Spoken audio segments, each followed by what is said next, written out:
आप देखिए तो बंगाल में 100 सीटें ऐसी हैं जहां मुस्लिम वोटर्स निर्णायक भूमिका में माने जाते हैं। बंगाल में 70% हिंदू आबादी है और करीब 27% मुस्लिम आबादी है। 2021 के विधानसभा चुनाव में ममता बनर्जी को 75% मुस्लिम वोट मिले थे। 2024 के लोकसभा चुनाव में ममता बनर्जी को 83% मुस्लिम वोट मिले थे। यानी आप इसे इस तरह से समझिए कि अगर बीजेपी बंगाल के चुनावी रेस को जीरो से शुरू करती है तो ममता बनर्जी एक मुश्त मुस्लिम वोटों के दम पर करीब 30% वोट के साथ शुरू करती है। और उनको अगर चुनाव जीतना है तो पिछली बार की तरह अगर 48% वोट चाहिए तो मान के चलिए कि उनको 20-22% वोट और मिल गया 70 में से तो उनका काम हो जाएगा। बीजेपी को सरकार बनानी है तो उनको बचे हुए 70% में से सीधा 48-50% पे काम करना होगा। यह ममता बनर्जी को बंगाल में बढ़त दिला जाता है क्योंकि वहां पर मुसलमान एक मुश्त उनको वोट करता है। और इस बार जो लोग ये कह रहे थे कि भाई हुमायूं कबीर वोट काट देंगे मुसलमानों का, AIMIM काट देगी, हुमायूं कबीर के स्टिंग के बाद वो सारा खेल खत्म हो गया है। अब मुसलमान और भर भर के ममता बनर्जी के लिए वोट कर रहा है, यह माना जा रहा है। बीजेपी के लिए इतनी कड़ी मेहनत के बाद भी चुनौती बड़ी इसलिए हो जाती है क्योंकि 70% हिंदू वोटर्स में से उन्हें पूरी तरह से हिंदू वोटों का कंसोलिडेशन करके अपनी जीत सुनिश्चित करनी है। अब क्या 70 में से 45% हिंदू वोट करेगा बीजेपी के लिए? यहीं से जीत और हार जो है वो तय हो।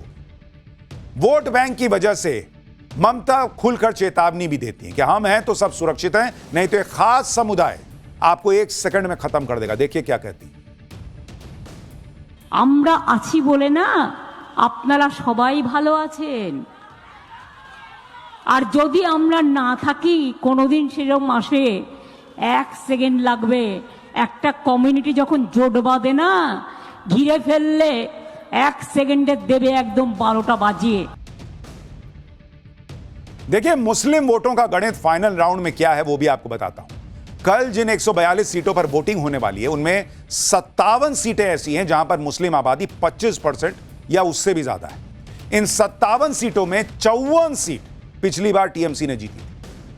तो इसीलिए बंगाल में जो प्रशांत किशोर पिछली बार ममता बनर्जी का चुनाव प्रचार देख रहे थे वो हर बार यही कहते हैं कि बंगाल में ममता बनर्जी को हराना इसलिए मुश्किल है क्योंकि वो एक मुश्त वोट लिए हुए बैठी है और वहां उसको हिलाना बड़ा मुश्किल है। लेकिन बीजेपी को की जो मेहनत है वो इस बात पर है कि जो बाकी 70% है उसमें वो डर भय वगैरह खत्म करके और वो एक मुश्त वोट पा सके। ममता बनर्जी के पास मुस्लिम वोटों का एज है, लेकिन इस बार ममता बनर्जी को बेचैनी SIR से हो रही क्योंकि कई इलाकों में SIR में इतने वोट कटे हैं जो टीएमसी की जीत के मार्जिन के आसपास का आंकड़ा है। जैसे आप देखिए हुगली जहां 18 सीटें हैं, यहां औसतन 17,333 वोट कटे हैं, जबकि 2021 में टीएमसी की जीत का औसत मार्जिन 19,915 था। पूर्वी बर्धमान में 16 सीटें हैं और इस इलाके में औसतन 16,668 वोट कटे हैं और 2021 के चुनाव में टीएमसी की जीत का औसत मार्जिन 14,591 था। कोलकाता में 11 सीटें आती हैं, यहां औसतन 57,455 वोट कटे हैं, जबकि 2021 में टीएमसी की जीत का औसत मार्जिन 38,497 था। हावड़ा में 16 सीटें हैं, इस इलाके में औसतन 24,563 वोट कटे हैं। 2021 में टीएमसी की जीत का औसत मार्जिन 29,834 था। नॉर्थ 24 परगना में 33 सीटें हैं, यहां औसतन 27,000 वोट कटे हैं। 2021 में टीएमसी की जीत का औसत मार्जिन 39,980 था। साउथ 24 परगना में 31 सीटें आती हैं, यहां औसतन 19,258 वोट कटे हैं SIR में। 2021 में टीएमसी की जीत का औसत मार्जिन 43,888 था। नादिया में 17 सीटें हैं, यहां औसतन 19,647 वोट कटे हैं, जबकि टीएमसी की जीत का औसत मार्जिन 2021 में यहां पर 24,168 था। यानी कई सीटों पर तो 2021 में टीएमसी के जीत के मार्जिन से ज्यादा वोट कटे। लेकिन अब सवाल यह है कि वो वोट जो कटे वो सारे टीएमसी के होंगे, ये भी जरूरी नहीं। ये तो किसी को नहीं पता ना भाई कि जिसका वोट कट गया वो किसको वोट करता था नहीं करता था। इसी वजह से ममता बनर्जी जो है वो पूरा जोर लगा रही हैं कि कहीं SIR की वजह से खेला खराब ना हो जाए। ममता बनर्जी इसलिए राज्य के पुलिसकर्मियों को भी समझा रही हैं कि 4 मई के बाद केंद्रीय बल चले जाएंगे, लेकिन पुलिसकर्मियों को तो यही रहना है। देखिए वो भी कैसे एक तरीके से उनको चेतावनी दे रही हैं पुलिस वालों को। और वो लोगों ने एक भी एक्शन नहीं लेता है, खाली हमारा पार्टी का खिलाफ एक्शन लेता है। लेकिन ये लोगों को पता नहीं है 4 तारीख के बाद ये लोग वापस जाएंगे, तो आप लोग तो इधर में रहेंगे। आपको चाय हम देंगे, आपको मिठाई हम खिलाएंगे, आपको परिवार को हम लोग देखेंगे। ममता बनर्जी कह रही हैं कि चाय तो हम ही ना पिलाएंगे, मिठाई हम ही ना खिलाएंगे, लेकिन पुलिस वालों को और पब्लिक को सबको समझ में आ रहा है कि 4 तारीख के बाद हम ही यहां रह जाएंगे। इसको कहने का मतलब क्या है? अगर एसआईआर का इंपैक्ट टीएमसी और बीजेपी के बीच मार्जिन पर रहा और बीजेपी ने पहले से ज्यादा वोट अपनी तरफ खींचे, तो फिर ममता बनर्जी के लिए मुकाबला कांटे का हो जाएगा। आप खुद देखिए कि दूसरे चरण में 142 सीटों के लिए वोटिंग होनी है। 2021 के चुनाव में इन 142 सीटों में से टीएमसी ने 123 सीटें जीती थी और टीएमसी को ऑलमोस्ट 50% वोट मिला था, जबकि 2021 में बीजेपी ने 18 सीटें जीती थी और उसको जो वोट मिला था वो 36.5% के आसपास था। 2024 के लोकसभा चुनाव में इन 142 सीटों में से टीएमसी को अगर आप कन्वर्ट कीजिएगा विधानसभा सीटों में तो 115 पर बढ़त और टीएमसी को तब भी 49% वोट मिला था, जबकि बीजेपी को 27 सीटों पर बढ़त थी और उसका वोट शेयर 37% के आसपास था। जब आप 2024 के लोकसभा चुनाव के नतीजों को विधानसभा में कन्वर्ट करते हैं, यानी 2021 के विधानसभा चुनाव से लेकर 2024 के लोकसभा चुनाव तक बीजेपी ने गेन किया था, लेकिन वो गेन तब तक इतना नहीं था कि वो सेकंड राउंड में पूरी बाजी पलट दे। पर क्या इस प्रचार में वो हो चुका है, यह कल पता चलेगा। बंगाल में ममता बनर्जी को मुस्लिम वोट का एज है, तो बीजेपी भी अपनी पकड़ मजबूत कर रही है। ऐसे में अगर हिंदू वोट कंसोलिडेट हो जाता है तो तस्वीर बदल सकती है। दूसरे चरण में बीजेपी इसी की उम्मीद कर रही है, क्योंकि बंगाल में हिंदू वोटों में 50% बीजेपी को और करीब 39% टीएमसी को 2021 के चुनाव में मिला था। 2021 में दूसरे चरण की 142 सीटों में से टीएमसी ने 123 और बीजेपी ने 18 जीती। अगर 7% हिंदू वोटर बीजेपी की तरफ चला जाता है तो टीएमसी को 86 और बीजेपी को 55 सीटें हो जाती हैं। आप सोचिए 7% हिंदू वोट से कितना फर्क पड़ता है। फेज 1 में अमित शाह ने 110 सीट जीतने का दावा किया है। इसके लिए 2021 की तुलना में 15% अतिरिक्त हिंदू वोट कंसोलिडेट होना होगा फर्स्ट फेज में। अगर ऐसा होता है तो पहले चरण में 110 सीट, दूसरे चरण में 55 सीट, यानी बीजेपी 165 तक पहुंच सकती है, जो बहुमत के 148 सीट से ज्यादा है। लेकिन इसके लिए यह जरूरी है कि फर्स्ट फेज में बीजेपी को पिछली बार के मुकाबले 15% ज्यादा हिंदू वोट मिला हो और दूसरे फेज में कम से कम 7 से 8% हिंदू वोट ज्यादा मिले। हालांकि यह सिर्फ आंकड़ों की बात है, ऐसा हुआ है, ऐसा होगा, कह नहीं सकते। बीजेपी भी अपना कैलकुलेशन कर रही है और ममता अपना हिसाब किताब लगा रही है। इसी बीच फाइनल राउंड की वोटिंग से ठीक पहले बंगाल में एक नया बवाल मच गया। इस बवाल की शुरुआत हुई यूपी पुलिस के सिंघम कहे जाने वाले आईपीएस अधिकारी अजय पाल शर्मा की बंगाल चुनाव में एंट्री से। दरअसल चुनाव आयोग ने अजय पाल शर्मा को दक्षिण 24 परगना जिले का पुलिस ऑब्जर्वर नियुक्त किया और जैसे ही अजय पाल शर्मा ने सीएपीएफ के जवानों के साथ टीएमसी के गढ़ में कदम रखा, बवाल मच गया। अजय पाल शर्मा ने ड्यूटी संभालते ही दक्षिण 24 परगना जिले की फाल्टा विधानसभा सीट में तलाशी अभियान शुरू कर दिया। उन्होंने अभिषेक बनर्जी के करीबी माने जाने वाले और फाल्टा सीट से टीएमसी कैंडिडेट जहांगीर खान के ठिकानों पर सर्च ऑपरेशन चला दिया। इसके कई वीडियो सोशल मीडिया पर टीएमसी ने शेयर किए, जिनमें अजय पाल शर्मा जहांगीर खान के जानने वालों को सख्त लहजे में वार्निंग देते सुनाई दे रहे हैं। वो दो टूक कह रहे हैं कि अगर वोटर्स को धमकाने की खबर आई तो कायदे से खबर ली जाएगी।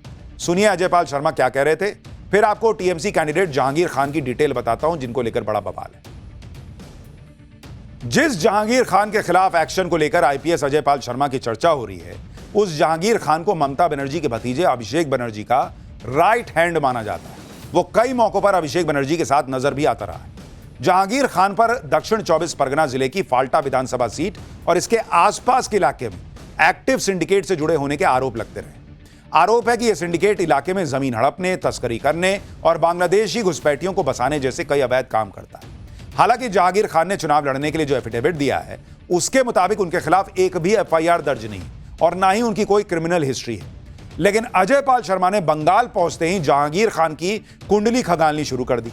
जहांगीर खान के बारे में जानकारी जुटाने के लिए अजय पाल शर्मा ने उनके घर पर भी दबिश दी और आसपास रहने वालों से भी पूछताछ की। वोटर्स को धमकाने का आरोपों पर कार्रवाई नहीं करने के लिए उनको भी फटकार लगाई और कानूनी कार्रवाई की धमकी दी। अपने कैंडिडेट के खिलाफ ताबड़तोड़ एक्शन होता देख टीएमसी बौखला गई। टीएमसी ने जहांगीर खान के खिलाफ एक्शन लेने वाले अजय पाल शर्मा के वीडियो सोशल मीडिया पर शेयर कर दिए और उन पर टीएमसी कैंडिडेट जहांगीर और उनके जानने वालों को धमकाने का आरोप लगाया। टीएमसी कह रही है कि उत्तर प्रदेश के कुख्यात सिंघम और योगी आदित्यनाथ के पसंदीदा एनकाउंटर स्पेशलिस्ट अजय पाल को चुनाव आयोग ने दक्षिण 24 परगना के लिए पुलिस पर्यवेक्षक नियुक्त किया है। ये वही अधिकारी है जो अपने ठोक दो वाले रवैये के लिए बदनाम है। इनका पिछला रिकॉर्ड और भी ज्यादा दागदार है। चुनाव आयोग किस तरह के निष्पक्ष पुलिस ऑब्जर्वर चुन रहा है, ये उसी का एक उदाहरण है। वहीं टीएमसी सांसद महुआ मोइत्रा ने कहा कि मेरा फेयर एंड लवली बाबुआ आईपीएस अजय पाल, हम तो वो लोग हैं जो कायदे से आपके छोटा फैंटा और बड़ा फैंटा का भी इलाज कर लेते हैं। हीरोगिरी थोड़ा संभल कर करिए। टीएमसी ने 4 मई के बाद अजय पाल शर्मा के खिलाफ कानूनी कार्रवाई करने की भी धमकी दे दी है। मैं आपको इतना बता देना चाहता हूं, 4 तारीख रिजल्ट निकलने के बाद आप जहां भी भाग जाएं, आप छुप नहीं पाएंगे।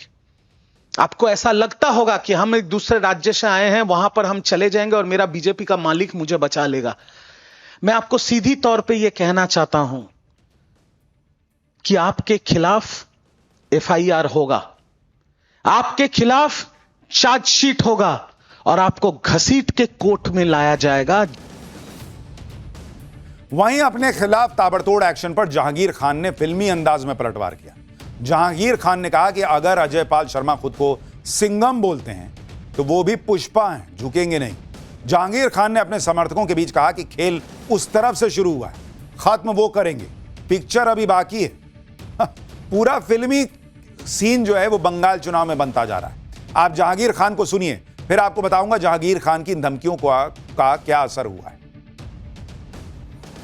উনি নিজেকে বলছে আমি সিংহম, উনি যদি নিজেকে সিংহম মনে করে, আমরাও মনে করি নিজেকে পুষ্পা, ঝুঁকেগা নি। আর আমরা জানি সেই 16 ডায়লগ আমজাদ খানের, जो आदमी डर गया वो आदमी मर गया। আমাদের ডিকশনারিতে ডর বলে কিছু নেই। जहांगीर खान ने अपने समर्थकों को जो मैसेज दिया उसका असर भी दिखा। जब घर में छापेमारी के बाद भी अजय पाल शर्मा और उनकी टीम को जहांगीर खान नहीं मिले तो अजय पाल शर्मा सीएपीएफ जवानों के साथ फाल्टा विधानसभा सीट में जहांगीर खान के दफ्तर की जांच के लिए पहुंचे। वहां पहले से बड़ी संख्या में जहांगीर खान के समर्थक पहुंच गए। उन्होंने नारेबाजी करते हुए अजय पाल शर्मा और सीएपीएफ की गाड़ियों का रास्ता रोक दिया। इस सब के बीच जहांगीर खान की एक और धमकी सामने आई, जिसमें जहांगीर खान ने अजय पाल शर्मा के बहाने सीएपीएफ को भी निशाने पर लिया। जहांगीर खान ने कहा कि कुछ लोग सीआरपीएफ को अपने साथ लेकर बड़ी बड़ी बातें कर रहे हैं। अगर यहां के लोग पैदल चलना शुरू कर दें तो सीआरपीएफ हवा में उड़ जाएगी। তা খেলা তো ওরা শুরু করেছে, শেষটা কিন্তু আমরা করব। খেলা তো ওরা শুরু করেছে, কিন্তু শেষটা আমরা করব। তাই পিকচার আবি বাকি মেরা দোস্ত, পিকচার এখনো বাকি আছে, সময় শুরু হয়েছে। তোমরা ভাবছো নিজেকে কয়েকটা সিআরপিএফ নিয়ে বড় বড় বাতালা দিচ্ছ, কিন্তু আজকের বঙ্গনগর 1 নম্বর অঞ্চলে মানুষ যদি হেঁটে যায় না, सीआरपीएफ हवाई उड़े जाए। इस बवाल के बीच बीजेपी ने जहांगीर खान को टीएमसी का गुंडा बता दिया और उनके खिलाफ हो रही कार्रवाई का समर्थन किया। बीजेपी नेता अजय आलोक ने कहा कि अगर वोटर्स को डराओगे तो इसी तरह ठुकाओगे, यानी इसी तरह से कुटाई होगी। सुनिए अजय आलोक। मैं ये दीदी के गुंडे जहांगीर, जिनका काम है आर्म्स एम्यूनिशन की स्मगलिंग करना, सिंडिकेट चलाना, लूट रैकेट फैलाना, अभिषेक बनर्जी को कट मनी देना, वो वोटर्स को अगर डराएगा तो वो क्या करेंगे? तो जो उन्होंने किया है तो गलत क्या किया है? डराओगे तो ठुकाओगे। ठुकाने का मतलब कुटाना होता है। और विक्टिम कार्ड मत खेलने टीएमसी। यानी दोनों तरफ से माहौल गर्म हो रखा है और इस गर्मा गर्म माहौल के बीच जो भयंकर गर्मी पड़ रही है उसमें कल वोटर निकलेगा वोट डालने।